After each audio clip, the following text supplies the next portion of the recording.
Ipinagdiriwang po natin ngayon ang kapistahan ni Apostol San Matias. Sa ngalan ng Ama at ng Anak at ng Espiritu Santo. Amen. Ang pagpapala ng ating Panginoong Hesukristo, ang pag-ibig ng Diyos Ama, at ang pakikipagkaisa ng Espiritu Santo naway sumainyong lahat. At sumaiyo rin. Mga kapatid, tinipon po tayo bilang mga kaanib ng angkan ng Diyos. Kaya dumulog tayo sa ating maawaing Panginoong nagpapatawad ng lubos.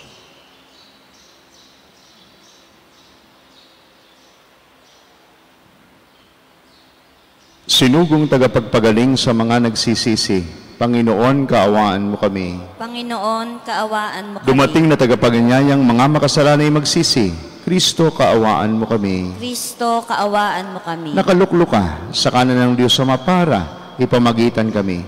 Panginoon, kaawaan mo kami. Panginoon, kaawaan mo kami. Kaawaan tayo ng Diyos sa makapangyarihan, patawarin tayo sa ating mga kasalanan, at patnubayan tayo sa buhay na walang hanggan. Amen.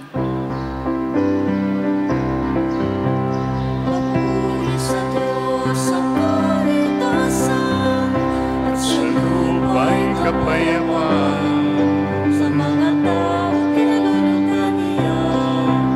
Pinupuri ka namin, dinarangal ka namin, sinasamba ka namin, pinagpupuni ka namin, pinasasalamatan ka namin, dahil sa dakilang kapurihan, Panginoong Diyos, Hari ng langit, Diyos amang makapangyarihan sa lahat.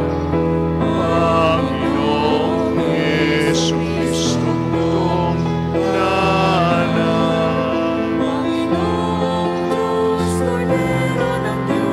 Anak ng Ama.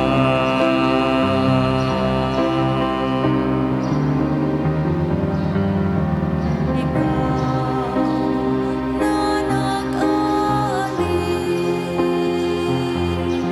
ng mga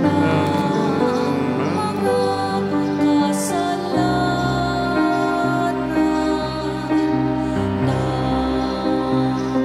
sanlibutan,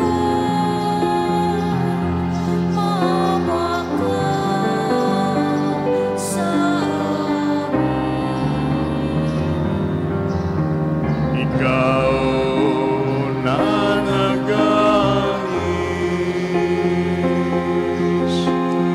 ng mga kasalanan ng sanlibutan, tanggapin mo ang aming kahilingan.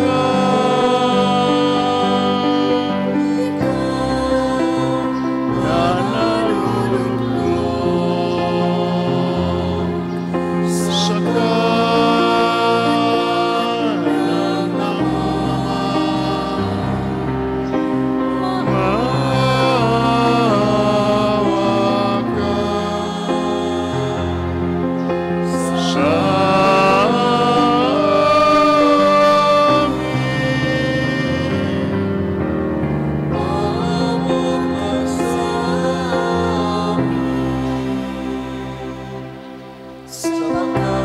ikaw lamang ang banal, ikaw lamang Panginoon, ikaw lamang Jesucristo, ang kataas-taasan,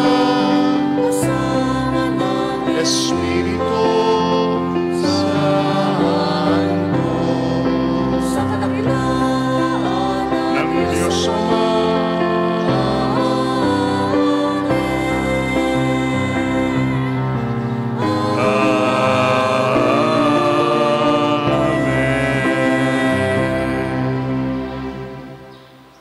Manalangin tayo.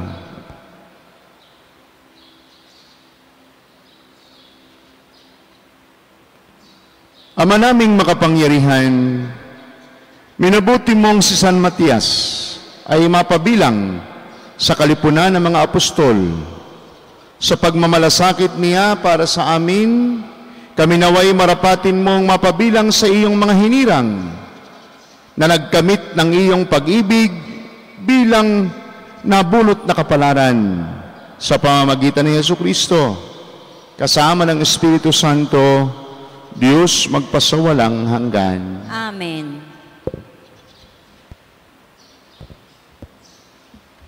Pagbasa mula sa mga gawa ng mga apostol. Noong mga araw na iyon, nagkatipon ang may 120 kapatid.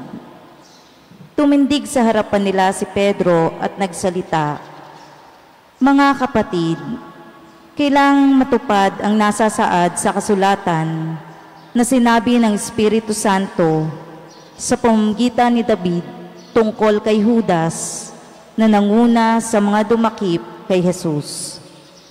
Dati, kabilang siya sa amin at kasama sa paglilingkod. Ngayon, nasusulat sa aklat ng mga awit, ang tirahan niya ay tuluyang layuan at wag nang tirhan ni numan. Nasusulat din, gampanan ng iba ang kanyang tungkulin. Kaya dapat tayong pumili ng isang makakasama namin bilang saksi sa muling pagkabuhay ni Jesus. Kailangang ito'y isa sa mga kasakasama namin sa buong panahong nakipamuhay sa atin ang Panginoong Jesus, mula nang binyagan siya ni Juan hanggang sa iakyat sa langit. Pumili sila ng 2 lalaki, si Matias at si Jose, na tinatawag na Barsabas at tinagurian ding Husto.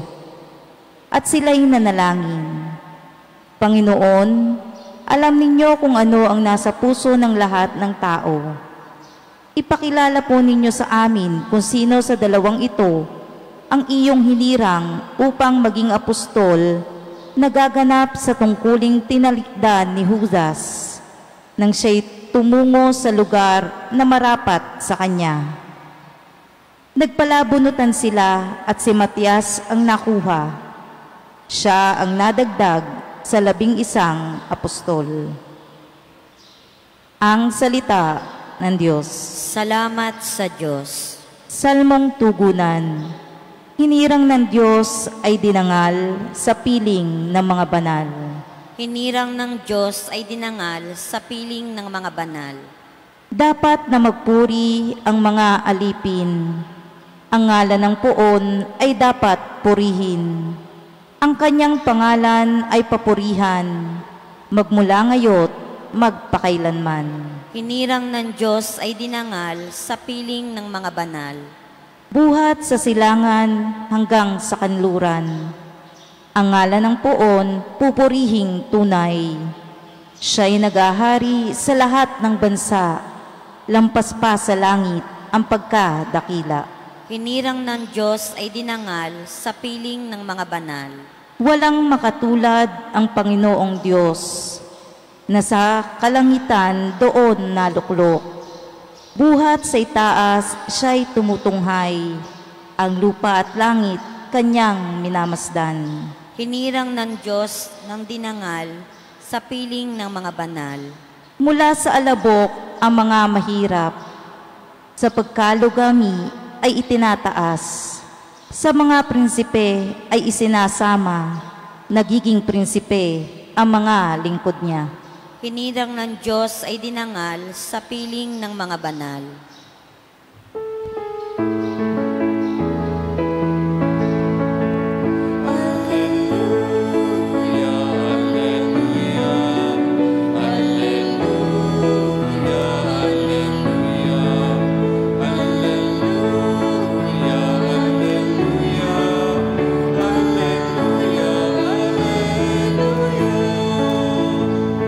Hinirang tayo ni Kristo.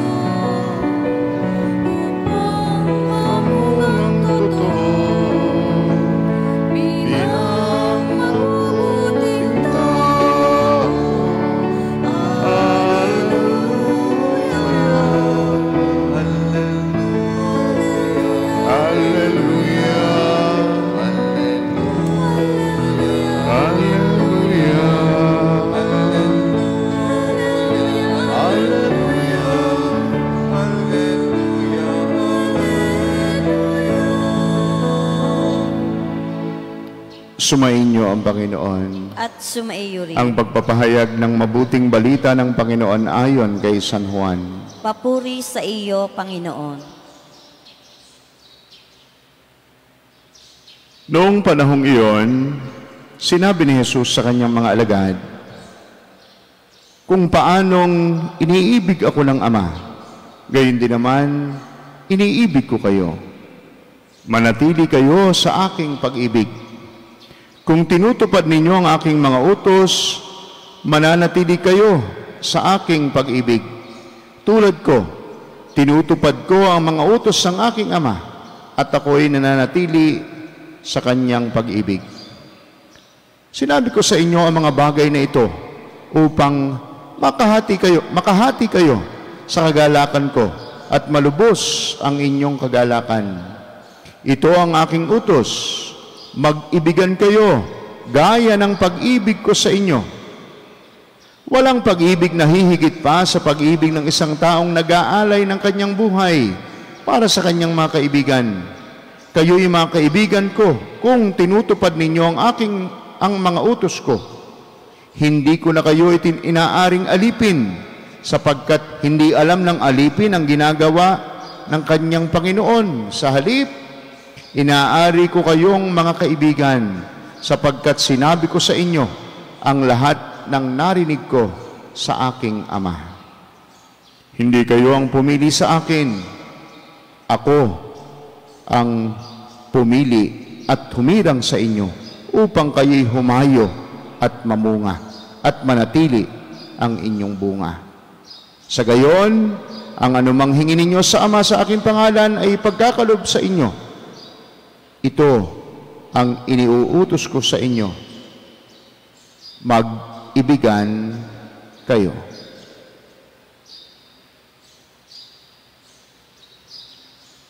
Mga kapatid, ang mabuting balita ng ating kaligtasan. Pinupuri ka namin, Panginoong Hesukristo.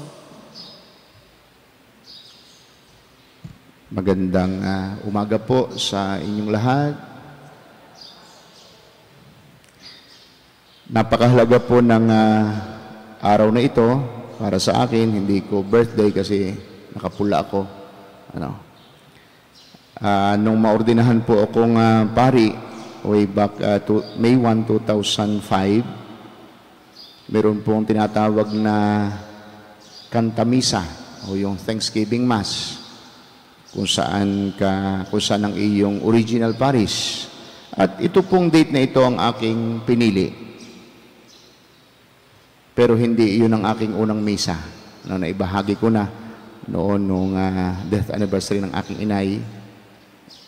Unang misa ko sa aming bayan sa San Juan, Batangas. May 14, 2005. Bakit? Sapagkat ito po yung anniversary ng kasal ng aking mga magulang.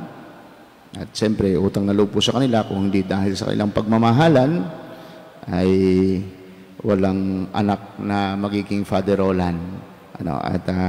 Kagabi ka-chat ko ang aking kapatid na panganay, sabi ko, kung buhay ang inay, ilang taon na sana silang kasal today ng tatay. 56 years na sana kung buhay ang aking inay. Kaya pinili ko itong date na ito noong mag-Thanksgiving Mass ako sa aming bayan 17 years ago.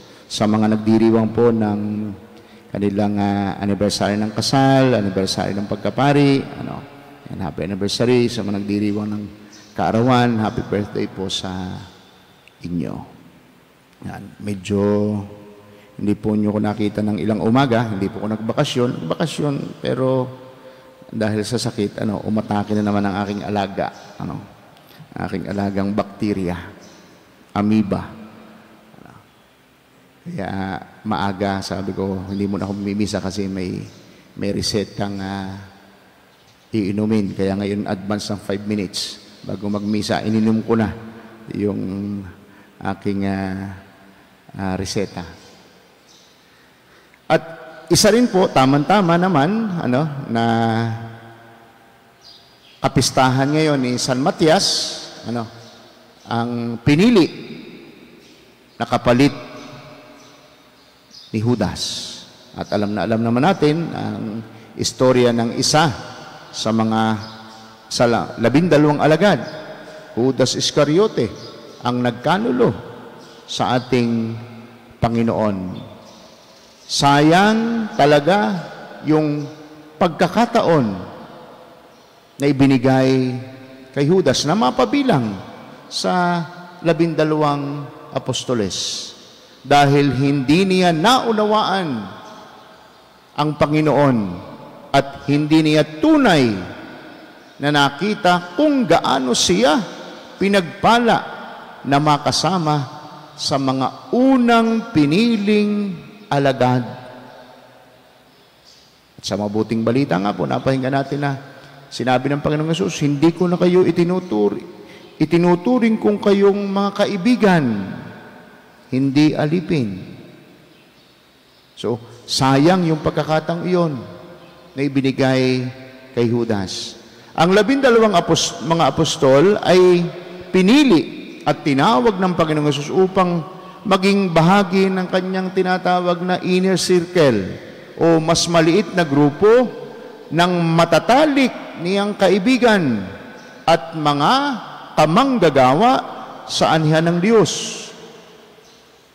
Lahat sila ay may pagmamalaking tagpo ng panahon ng kanilang buhay kung kailan nakilala si Jesus. Iba't iba ang sitwasyon ng kanilang buhay nang sila ay nabigla na nais pala ng Panginoon na makasama sila sa kanyang gawain para sa kaharian ng Ama dito sa lupa. Praktikal ang mga apostol. Nang mamatay na si Judas Iscariote pagkatapos ng pagpapako sa krus ng Panginoon, alam ng mga apostol na dapat maging buo muli ang bilang nila, 12. May kahulugan ng 12 dahil tumutukoy ito sa bawat tribo ng Israel, 12 tribes of Israel na nasa lumang tipan. Kaya ang 12 apostol ay nangangahulugan ng pagnanais ng Diyos na mabuo ang kanyang bayan at lumawig pa ito sa buong daigdig. Pagkatapos, at ito po ang ating narinig sa unang pagbasa, pagkatapos ng pag-akyat sa langit ng Panginoong Hesukristo, nagtipon ng mga apostol kasama si Maria na ina ng Panginoon. Nagsalita si San Pedro na kailangang ibigay sa iba ang tungkuling iniwanan ni Judas Iscariote bilang apostol. Ang kailangan na isang taong kasama na nila mula pa sa simula.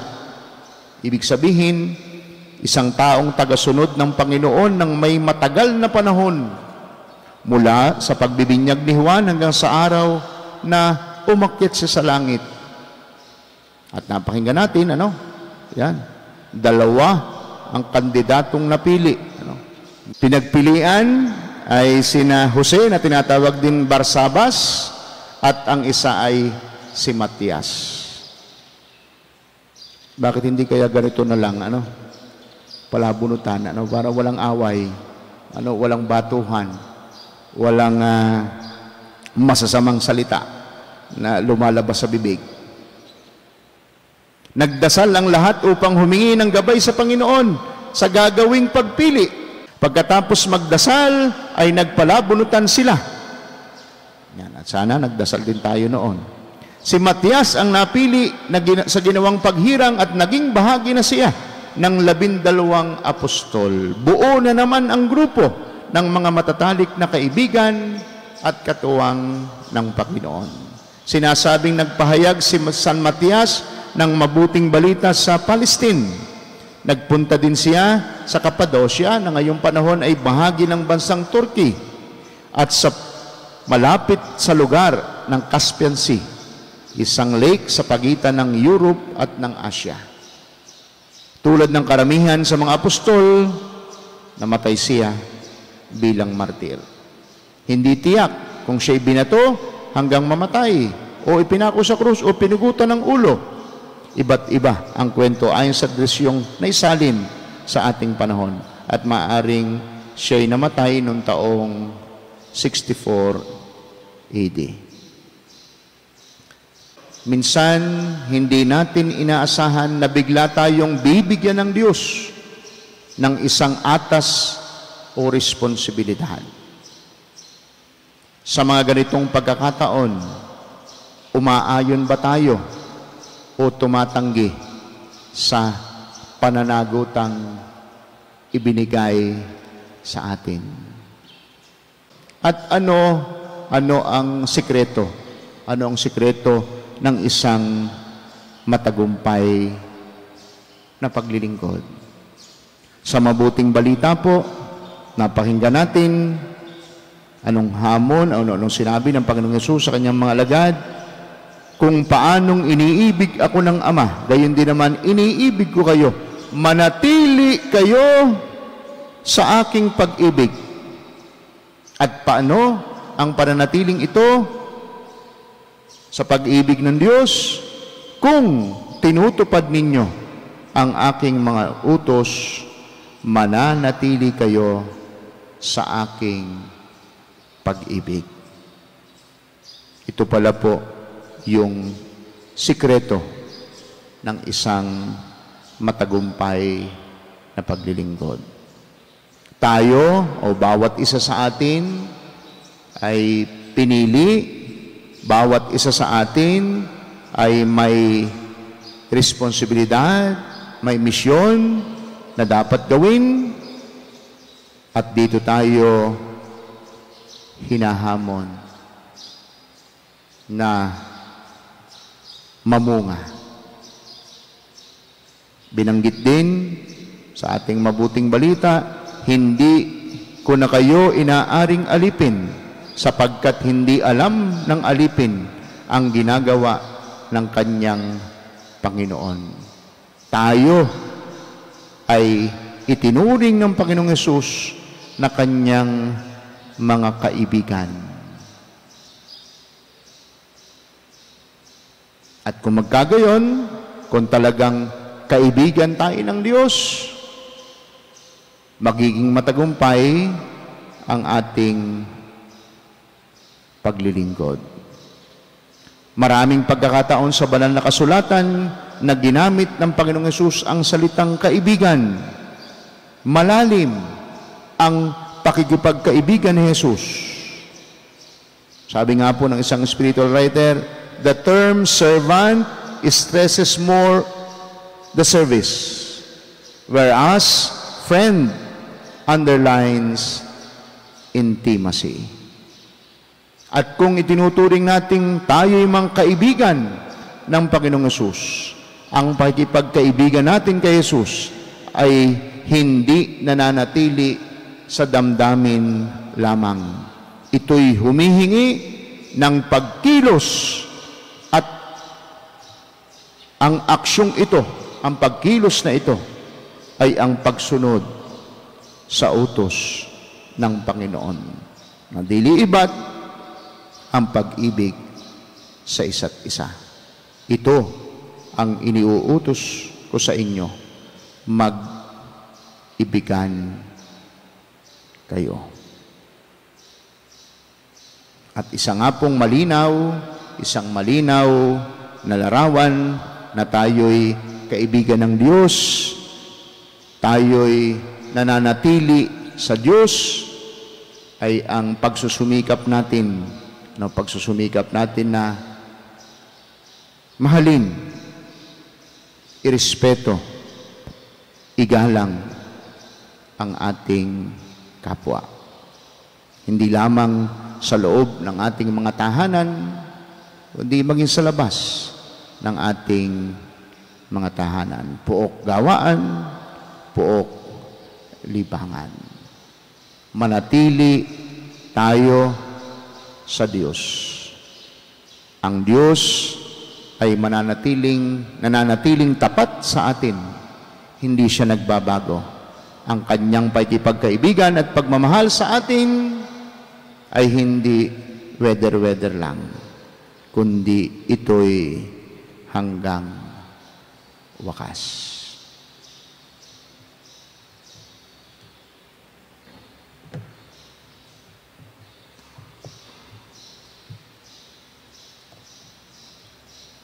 Pinili ng Diyos si Matias upang maging isang apostol, isang saksi sa muling pagkabuhay. Idalangin natin na matupad ang kalooban ng Ama sa mundo, sa lahat ng lugar at sa lahat ng gawain. Sa bawat panalangin ating sabihin, palakasin mo kami, O Panginoon. Palakasin mo kami, O Panginoon.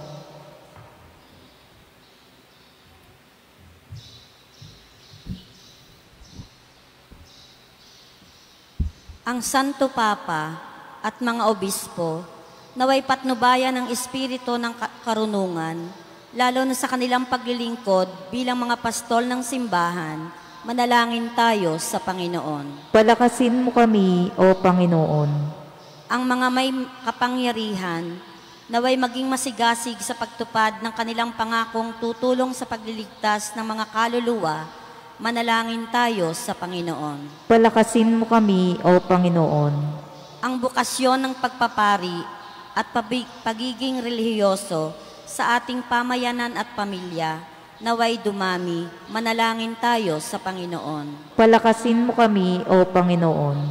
Ang mga lalaki at babaeng nagtalaga ng kanilang sarili sa Diyos, naway magkaroon ng tunay na diwa ni Jesus na nakipamuhay sa atin upang maglingkod at hindi ang paglingkuran, manalangin tayo sa Panginoon. Palakasin mo kami, O Panginoon. Ang mga yumaong tapat sa Panginoon, naway makita ang pagliligtas ng Diyos, manalangin tayo sa Panginoon. Palakasin mo kami, O Panginoon.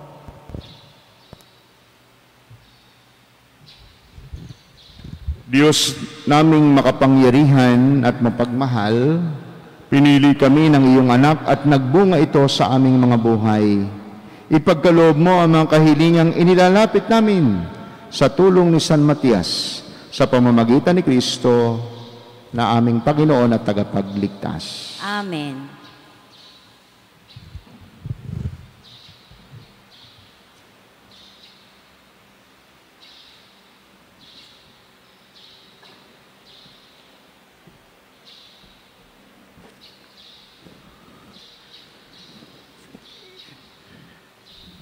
Kapuri-puri ka Diyos sa mang lumikas ang libutan sa inyo pong kagandahang loob. Narito ang aming mayaalay mula sa lupa at bunga ng aming paggawa. Ang tinapay na ito para maging pagkaing nagbibigay buhay. Kapuri-puri ang poong may kapal, ngayon at kailanman. Paghahalong ito ng alak at tubig.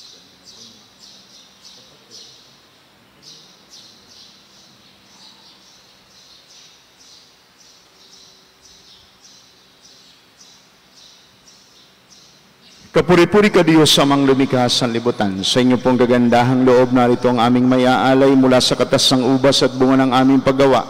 Ang alak na ito para maging inuming nagbibigay ng iyong espiritu. Kapuri-puri ang poong may kapal, ngayon at magpakailanman.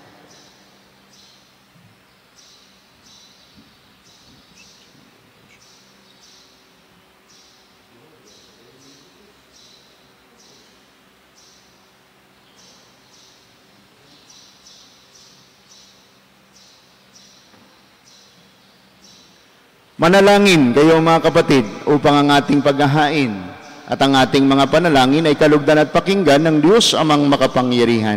Tanggapin nawa ng Panginoon itong paghahain sa iyong mga kamay, sa kapurihan niya at karangalan sa ating kapakinabangan at sa buong sambayaniyang. Ama naming lumikha, tanggapin mo ang mga alay ng iyong sambayanan ngayong kapistahan ni San Matias.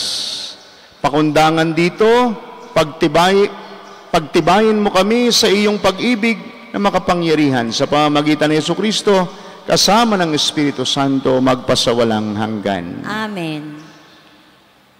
Sumainyo ang Panginoon. At sumaiyo rin. Itaas sa Diyos ang inyong puso at diwa. Tinaas na namin sa Panginoon. Pasalamatan natin ang Panginoong ating Diyos. Marapat na siya ay pasalamat. Ama naming makapangyarihan, tunay ngang marapat na ikaw ay aming pasalamatan.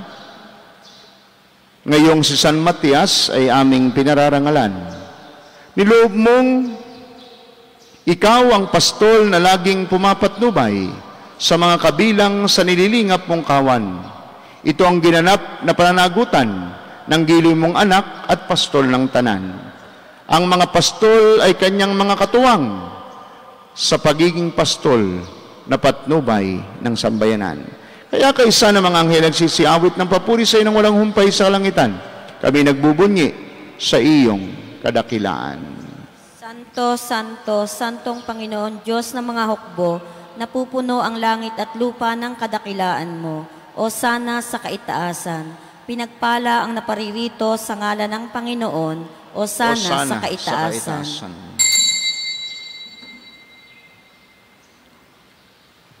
Ama naming banal, ikaw ang bukal ng tanang kabanalan, at sa pamamagitan ng iyong Espiritu, gawin po ninyong banal ang mga kaloob na ito upang para sa amin ay maging katawan at dugo ng aming Panginoong Jesucristo. Bago niya pinagtiis ang kusang loob na maging handog, hinawakan niya ang tinapay, pinasalamatan kaniya, pinagati-hati niya yon, iniabot sa kanyang mga alagad at sinabi, tanggapin ninyong lahat ito at kanin ito ang aking katawan na ihahandog para sa inyo.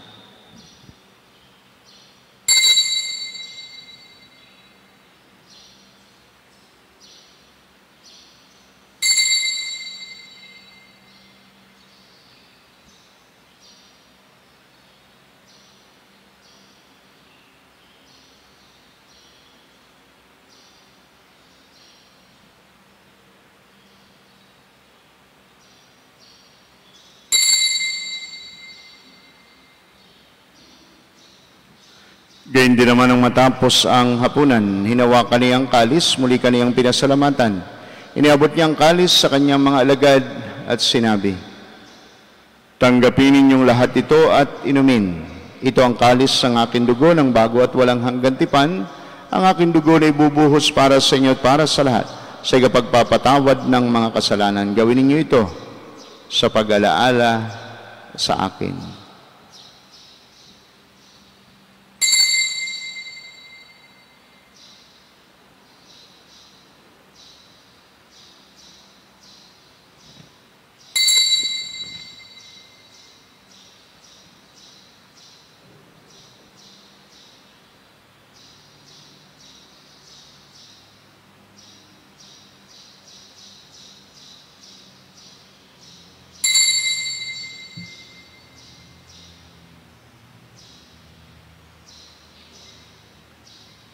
Ipagbunyi natin ang misteryo ng pananampalataya. Si Kristo'y namatay, si Kristo'y nabuhay, si Kristo'y babalik sa wakas ng panahon. Ama, ginagawa namin ngayon ang pag-alaala sa pagkamatay at muling pagkabuhay ng iyong anak. Kaya tiniaalay namin sa iyo ang tinapay na nagbibigay buhay at ang kalis sa nagkakaloob ng kaligtasan. Kami nagpapasalamat dahil kami iyong minarapat at tumayo sa harap mo para maglingkod sa iyo. Isinasamo po namin kaming mga magsasalo-salo sa banal na katawan at dugo ni Kristo ay mabuklod sa pagkakaisa sa pamamagitan ng Espiritu Santo. Ama, lingapin mong iyong simbahang laganap sa buong daigdig. Puspusin po ninyo kami sa pag-ibig. Kay San Francisco na aming Santo Papa at ni Gilbert na aming Obispo, lahat ng mga Obispo at ng Tanang Kaparian. Alalahanin po ninyo ang mga kapatid naming nahimlay na, nang may pag-asang sila'y muling mabubuhay, gayon din ang lahat ng mga pumanaw, lalo tigit silang malalapit sa aming buhay. Kaawaan po ninyo sila at patuloyin sa iyong kaliwanagan. Kaawaan po ninyo at pagindapatin kaming lahat na makasalo sa iyong buhay na walang wakas, kaysa ng mahal na Birheng Maria, Ina ng Diyos, kaysa ni San Jose na kanyang kalinisanisang esposo at minamahal naming patron, kaysa ng mga apostol, lalo tigit ni San Matias, at ng lahat ng mga banal na namuhay dito sa daigdig ng kalugod-lugod sa iyo. May pagdiwang po nawa namin ang pagpupuri sa ikararangal po ninyo sa pamamagitan ng iyong anak na aming Panginoong Hesukristo.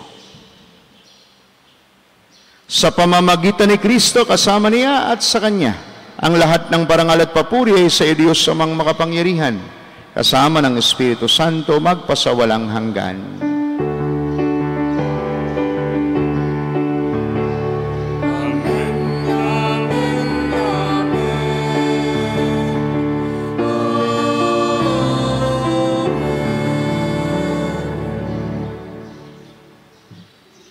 Sa tagubilin ng mga nakaagaling na utos at turo ni Jesus sa Panginoon natin at Diyos, ipahayag natin ang lakas loob.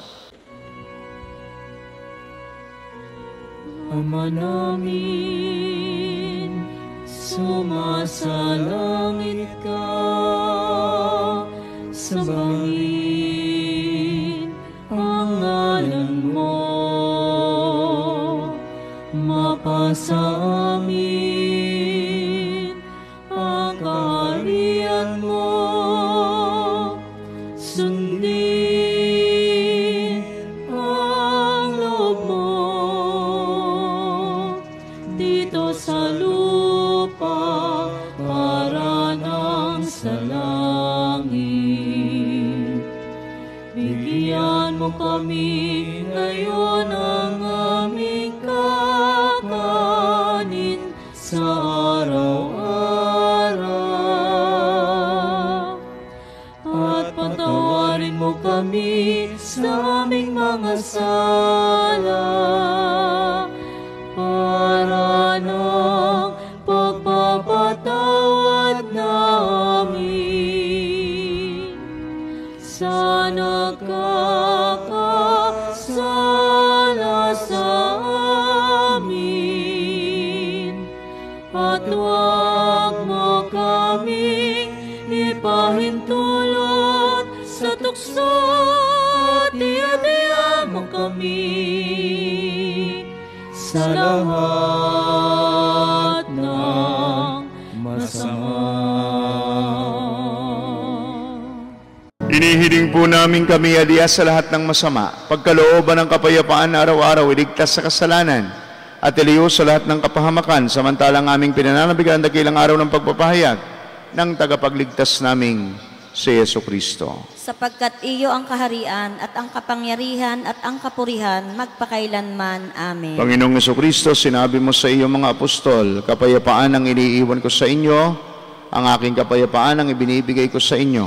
Tunghayan po ninyo ang aming pananampalataya at huwag po naman ang napakarami naming mga pagkakasala. Pagkalooban po ninyo kami ng kapayapaan at pagkakaisa, lalo tigit sa loob ng aming mga tahanan ayon po sa inyong kalooban, kasama ng Espiritu Santo, magpasawalang hanggan. Amen. Ang kapayapaan ng Panginoon naway laging sumainyo. At sumaiyo rin. Magbigay at manghangad po tayo ngayon ng kapayapaan sa isa't isa.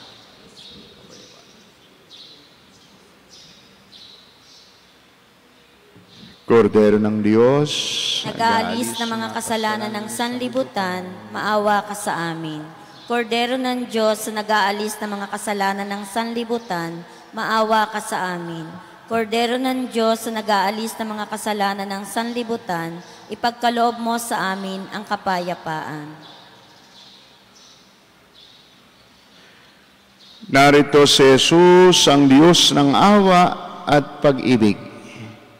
Siyang Diyos sa sumasa atin, malapit sa ating piling. Mapapalad kayong manakikibahagi sa kanyang banal na piging.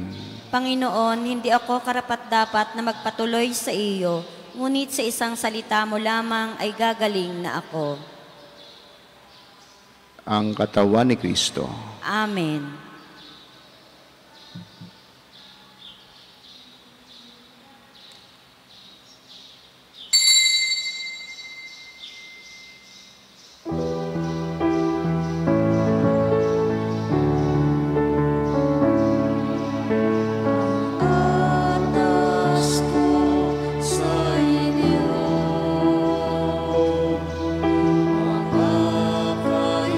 Kaibigan ko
Manalangin tayo. Ama naming mapagmahal, ang iyong angkan ay lagi mong pinapagsasalo sa banal na paikinabang bilang tugon sa pagdalangin ni San Matias para sa aming kapakanan. Marapatin mong mabulot naming kapalaran ang pamumuhay kapiling ang mga banal sa iyong kaliwanagan sa pamamagitan ni Jesucristo, kasama ng Espiritu Santo, Diyos magpasawalang hanggan. Amen. Sumainyo ang Panginoon. At sumaiyo rin. Yumuko po kayo habang ginagawad ang pagbabasbas. Ang Diyos na nagtayo ng simbahang nasasalig sa mga apostol ay magawad nawa sa inyo ng pagpapala bilang tugon sa mga panalangin ni San Matias ngayon at magpasawalang hanggan. Amen. Ang Diyos nawa ay siyang magbunsod sa inyo para tularan ang halimbawa ng mga apostol upang inyong mapatunayan sa lahat ang inyong katapatan sa Kanya ngayon at magpasawalang hanggan. Amen. Ang aral ng mga apostol ay nagpatatag sa inyong pananampalataya. Ang kanilang panalangin ay magbunga nawa ng inyong pagsapit sa tahanang tunay at walang hanggan. Amen. Pagpalain po kayo at ingatan kasama ang inyong mga pamilya at mga mahal sa buhay ng ating makapangyarihan, mapagmahal at maawaing Diyos, Ama at Anak at Espiritu Santo. Amen. Ang banal na misa ay inayalay na, umayo kayong taglay, ang pag-ibig at kapayapaan ng Panginoong Hesus na muling nabuhay. Salamat sa Diyos.